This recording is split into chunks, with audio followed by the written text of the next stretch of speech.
sering menikmati hasil tanpa mengetahui siapa yang memulainya. Kita menikmati akses kesehatan, pendidikan, dan ruang bagi perempuan untuk berkembang. Saat ini, perempuan dapat belajar setinggi mungkin, berkarir di berbagai bidang, dan berperan besar dalam masyarakat. Kesadaran akan kesehatan semakin meningkat, dan kesetaraan mendapatkan akses kesehatan pun membaik. Namun, semua perubahan ini bukan terjadi secara tiba-tiba. Ada perjuangan panjang dari mereka yang berani melangkah lebih dulu, menembus batas zaman, dan memperjuangkan masa depan banyak orang. Salah satunya adalah sosok yang namanya mungkin jarang terdengar, tetapi jasanya begitu besar.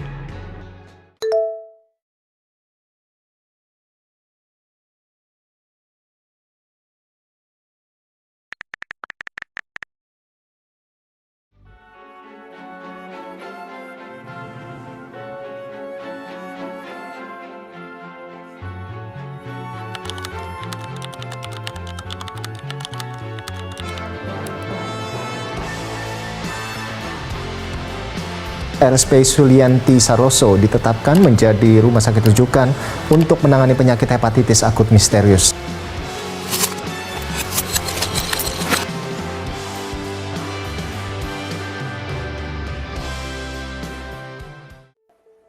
Prof. Dr. Julie Sulianti Saroso merupakan sosok yang dikenal sebagai salah satu dokter perempuan pertama di Indonesia yang sekaligus sangat berjasa di bidang kesehatan masyarakat di Indonesia. Selain menjadi seorang dokter, beliau juga merupakan tenaga pendidik serta tokoh kesehatan masyarakat yang perjuangannya akan kesehatan masyarakat Indonesia dikenal sampai level internasional. Lahir di Karangasem, Bali pada 10 Mei 1917, Dr. Sulianti Saroso lahir di lingkungan keluarga yang dekat dengan dunia pendidikan dan pergerakan nasional. Ayahnya, Dr. Muhammad Sulaiman, merupakan salah satu tokoh yang terlibat dalam pergerakan Budi Utomo. Lingkungan inilah yang turut membentuk cara pandang Dr. Julie Sulianti Saroso sejak muda. Beliau dikenal sebagai tokoh yang memiliki pemikiran yang sangat kritis, terbuka, dan memiliki kepedulian yang besar terhadap kesehatan masyarakat Indonesia. Sejak muda, Dr. Sulianti Saroso telah mendapatkan pendidikan terbaik pada masanya. Ia menempuh pendidikan dasar di Europeesche Lagere School atau ILS, sekolah berbahasa Belanda. Kemudian melanjutkan pendidikan menengah di Gimnasium Bandung. Di tengah kondisi ketika kesempatan pendidikan bagi perempuan masih sangat terbatas, ia memilih melanjutkan pendidikannya ke Geneeskundige Hogeschool di Batavia, sekolah tinggi kedokteran yang kini dikenal sebagai Fakultas Kedokteran Universitas Indonesia. Pada tahun 1942, ia berhasil lulus sebagai dokter. Namun, bagi Dr. Sulianti Saroso, pendidikan tidak berhenti di sana. Keinginannya untuk memahami kesehatan masyarakat secara lebih luas membawanya melanjutkan studi ke berbagai negara, seperti Inggris, Skandinavia, Amerika Serikat, dan Malaya. Ia kemudian memperoleh Certificate of Public Health Administration dari Universitas London, gelar Master of Public Health dan Tropical Medicine pada tahun 1962, serta gelar Doctor of Public Health bidang epidemiologi pada tahun 1965 di Tulane Medical School, New Orleans, Amerika Serikat. Perjalanan pendidikannya menunjukkan semangatnya dalam memperjuangkan kesehatan masyarakat melalui ilmu pengetahuan dan pengabdian. Di tengah keterbatasan perempuan pada masanya, ia memilih menempuh jalan yang tidak mudah, menjadi seorang dokter dan mengabdikan hidupnya bagi kesehatan masyarakat. Perjuangannya dikenal lebih luas melalui upayanya dalam pengendalian penyakit menular, kesehatan perempuan dan keluarga berencana, serta pengembangan kesehatan masyarakat di Indonesia. Dari sinilah perjalanan panjang Dr. Sulianti Saroso dimulai. Cerita ini dimulai pada tahun 1940-an, di masa Indonesia yang masih penuh dengan luka. Perang menimbulkan jejak di banyak tempat, jalanan yang dipenuhi ketakutan, dan rumah-rumah yang kehilangan cahaya. Di tengah keadaan yang belum tentu itu, masyarakat hidup berdampingan dengan kelaparan, wabah penyakit, dan kehilangan. Di rumah-rumah sakit yang ada, tenaga medis bekerja dengan penuh keterbatasan. Akses kesehatan yang masih terbatas, obat-obatan yang tidak dapat. Di sana banyak sekali nyawa yang dipertaruhkan. Tetapi di masa seperti itu, muncullah seorang wanita muda yang memulai langkahnya. Namanya Dr. Julie Sulianti Saroso.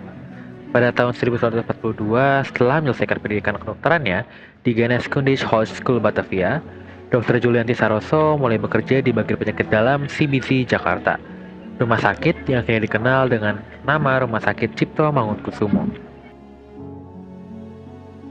Namun, perjalanan hidupnya tidak hanya berakhir di ruang-ruang rumah sakit. Kemudian, Indonesia memasuki masa-masa di mana mereka harus mempertahankan kemerdekaannya. Di tengah situasi yang berdampak ketidakpastian itu, Dr. Julianti Saroso ikut membantu para pejuang di garis depan yang terluka. Ia berpindah-pindah daerah, dari Gresik, Demak, Jawa Barat, hingga Yogyakarta. Ia membawa obat-obatan, mengatur dapur umum, dan juga membantu para gerilyawan yang diam-diam ingin masuk ke kota. Pada tahun 1947, langkah perjuangannya membawanya ke New Delhi, India, bersama dengan delegasi Kowani atau Kongres Wanita Indonesia. Ia menghadiri konferensi perempuan se-Asia. Di sana, ia ikut menyuarakan tentang pengakuan kemerdekaan Indonesia di mata dunia. Namun, perjuangan selalu memiliki harga tertentu. Pada Desember tahun 1948, ketika Belanda menyerbu Yogyakarta, Dr. Sulianti Saroso termasuk dalam daftar pejuang kemerdekaan yang ditahan. Ia dipenjara selama 2 bulan karena membentuk Laskar Wanita Pembantu Perjuangan. Pada tahun 1967, Dr. Sulianti Saroso diangkat menjadi Direktur Jenderal Pencegahan, Pemberantasan, Pembasmian Penyakit Menular atau PEMPATEM. Beliau membangun klinik karantina di Pelabuhan Tanjung Priuk sebagai rumah sakit penyakit menular dan risetnya. Di samping observasi di RS karantina, ia membangun pos kesehatan di berbagai titik. Berdasarkan observasi lapangan, timnya melahirkan rekomendasi vaksinasi massal, vaksinasi reguler untuk anak usia dini, pelayanan kesehatan bagi ibu dan anak, produksi oralit untuk korban dehidrasi diare, dan perencanaan dan pengendalian kehamilan. Di masa inilah pendekatan epidemiologis mulai menyebar luas di Indonesia. Ia membantu membangun surveillance kesehatan pertama di Indonesia, yaitu sebuah sistem yang memungkinkan penyebaran wabah dan peningkatan penyakit dapat diketahui lebih cepat. Dr. Sulianti Saroso percaya bahwa negara tidak harus menunggu masyarakat jatuh sakit terlebih dahulu sebelum melakukan tindakan. Melalui program vaksinasi dan pengendalian penyakit menular yang terus dikembangkan, Indonesia akhirnya dinyatakan bebas cacar pada tahun 1974. Di tengah perang yang merenggut banyak jiwa, Dr. Sulianti Saroso tetap memilih berada di dekat mereka yang membutuhkan perjuangan. Ia menolong pejuang yang terluka, mengatur dapur umum, dan tetap berada di kondisi yang penuh ketakutan. Di masa ketika perempuan jarang terlihat di garis perjuangan, ia justru hadir di tengahnya. Namun, setelah perang mulai mereda, Dr. Sulianti Saroso mulai menyadari bahwa ada perjuangan lain yang diam-diam sedang terjadi, perjuangan perempuan. Pada tahun 1950-an, Indonesia masih menghadapi tingginya angka kematian ibu dan anak. Banyak perempuan hidup tanpa akses kesehatan yang memadai. Namun pada masa itu, membicarakan kesehatan reproduksi masih dianggap sangat tabu. Tetapi Dr. Sulianti Saroso memilih untuk bersuara. Berbekal ilmu kesehatan masyarakat yang dipelajarinya dari luar negeri, ia mulai mengenalkan pentingnya pengendalian kehamilan dan perencanaan keluarga. Ia percaya bahwa kesehatan perempuan bagian dari masa depan masyarakat.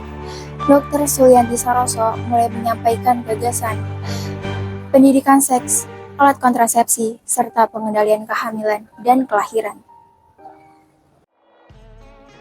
Pada 13 Mei 1991, beliau meninggal dunia di usia 74 tahun. Namun, gagasan dan perjuangannya tidak ikut berhenti. Jejak perjuangannya masih terasa hingga hari ini. Bahkan, namanya kini diabadikan sebagai Rumah Sakit Rujukan Penyakit Infeksi di Indonesia. Di tempat itulah, semangat perjuangannya seakan terus dilanjutkan, terutama ketika Indonesia menghadapi berbagai wabah dan krisis kesehatan, termasuk saat pandemi COVID-19 melanda. Menjadi pengingat bahwa satu keberanian untuk bersuara dapat menyelamatkan begitu banyak kehidupan dan juga menjadi pengingat bahwa di balik setiap akses kesehatan yang kita miliki hari ini, ada perjuangan panjang dari seseorang yang memilih untuk tidak menyerah.